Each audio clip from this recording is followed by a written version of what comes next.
Writing, the wheel, beer, schools, taxes, democracy. All of those things were invented by one civilization, and most people have never even heard of them. Wait, one civilization invented all of that? That sounds like something you'd say to mess with me. I know it sounds ridiculous, but yes, one group of people, living in what is now southern Iraq, basically built the blueprint for human civilization. And then they vanished. Vanished? Like they all just left or died? That's the mystery. We know they existed, we know what they built, but nobody is entirely sure what happened to them. We'll get to that. First, you need to know who they were. Okay, I'm in. Who are we talking about? The Sumerians. They lived between the Tigris and Euphrates rivers, a region the Greeks later called Mesopotamia, which literally means land between the rivers. They were there around 4500 BCE, maybe earlier. 4500 BCE?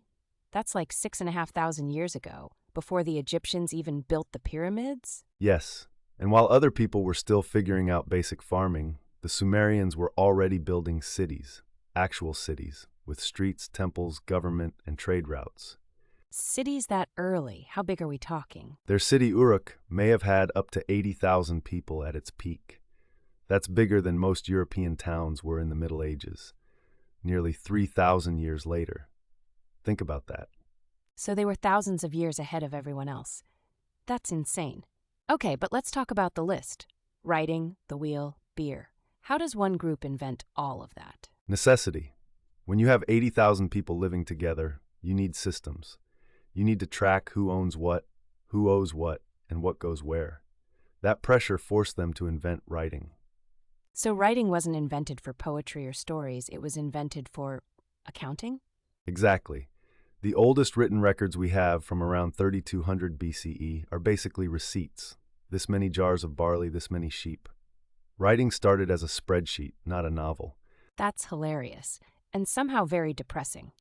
Humans invent writing, and the first thing we write is a grocery list. Pretty much.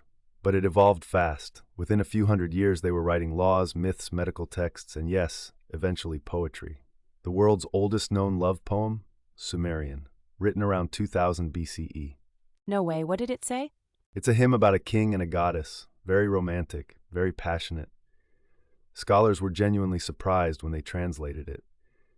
It reads like something you'd find in a greeting card. Okay, what about the wheel? Because that feels like the big one. Here's a twist on the wheel. The Sumerians didn't invent it for transport first. The earliest Sumerian wheels, around 3500 BCE, were potter's wheels for making clay pots. So someone was spinning clay and then went, wait, what if I put this under a cart? Basically, it took a few hundred years before they put wheels on vehicles. But once they did, trade, warfare, and transportation changed forever. The wheel is probably the single most consequential object in human history. And beer. Please tell me they were actually brewing beer.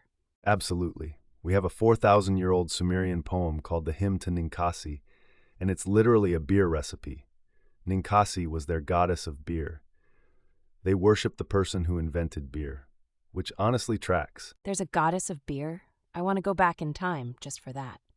Workers on major building projects were paid partly in beer. It was currency, nutrition, and social glue all in one. Sumerians drank it through reed straws directly from communal pots. Okay, what about schools and taxes? Those feel like things nobody would voluntarily invent. Schools came from the need to train scribes, people who could read and write cuneiform. They had actual school buildings called eduba, which means tablet house. Students wrote on clay tablets and learned math, literature, and law. And we even have records of what school was like back then. We do. And here's the thing. They found a tablet where a student complains that school is too long, the teacher is unfair, and he just wants to go home. Written 4,000 years ago. Some things never change. That student is literally every student who has ever lived. I feel a deep connection to that kid. And taxes? Sumerians had a complex taxation system. Grain, livestock, labor. You owed the temple, you owed the city. It was bureaucratic and detailed. Sound familiar? Yeah, uncomfortably familiar. So they invented taxes too. Thanks for nothing, Sumerians. Okay, here's where everything we've talked about gets flipped upside down. You ready? The plot twist? Yeah, I've been waiting for this. We've been talking about the Sumerians like they were unstoppable geniuses, and they were. But the thing that killed them, it wasn't war. It wasn't plague. It was their own farming. Farming killed them? How does farming kill you?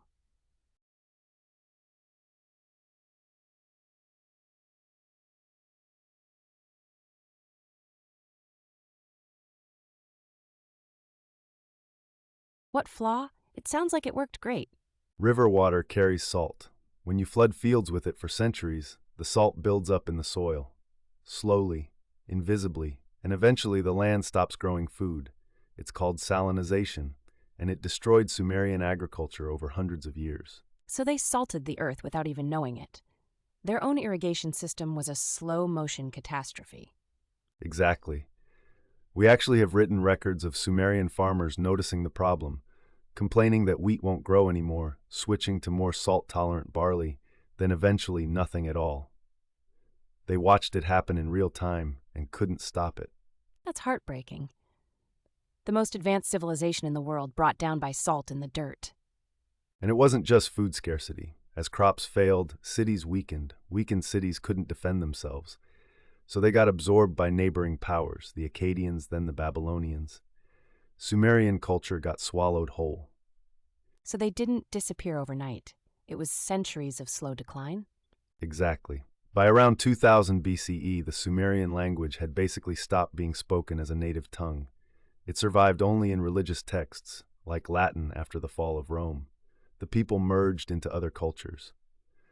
But their inventions survived. Writing, the wheel, laws, schools, all of it got passed forward. That's the real legacy. The Babylonians inherited their writing system. The Greeks inherited their astronomy and math.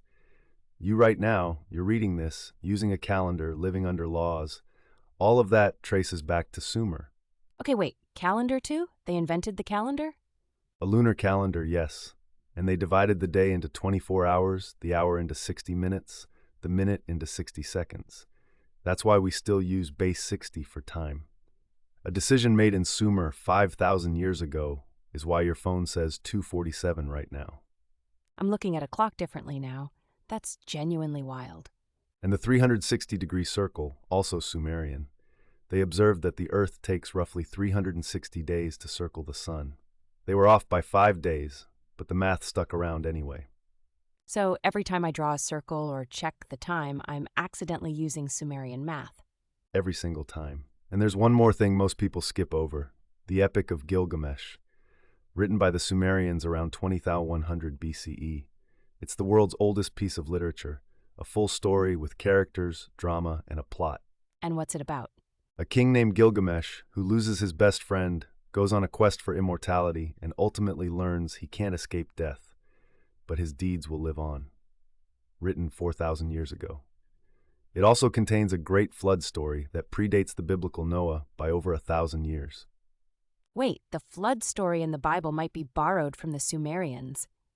Scholars have been making that argument for over a century. In the Sumerian version, the flood hero is named Utnapishtim. He builds a boat, saves the animals, survives the flood. Sound familiar? That's a lot to process. Okay, so what do we actually take away from all this? What does a civilization from 5,000 years ago have to teach us today? Here's the first thing. The Sumerians show you that complexity creates vulnerability. The more sophisticated their system got, the harder it was to adapt when something went wrong. That's true for civilizations, and it's true for you.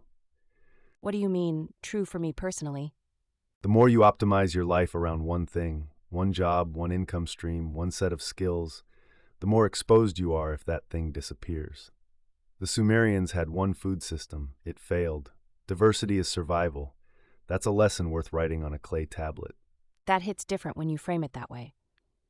Okay, what's the second thing? The second thing, the Sumerians remind you that the things you use every day, your clock, your alphabet, your calendar, your legal system, someone invented them. They didn't always exist, which means the things you take for granted today can also be reinvented or improved by someone like you. So a bunch of people in ancient Iraq figured out how to run a city from scratch. And somehow that's both humbling and motivating at the same time. That's exactly what the Sumerians do to you. They vanished. Their language is dead. But you're living inside the world they built. Every time you look at a clock, drink a beer, or sign a contract, you're carrying them forward.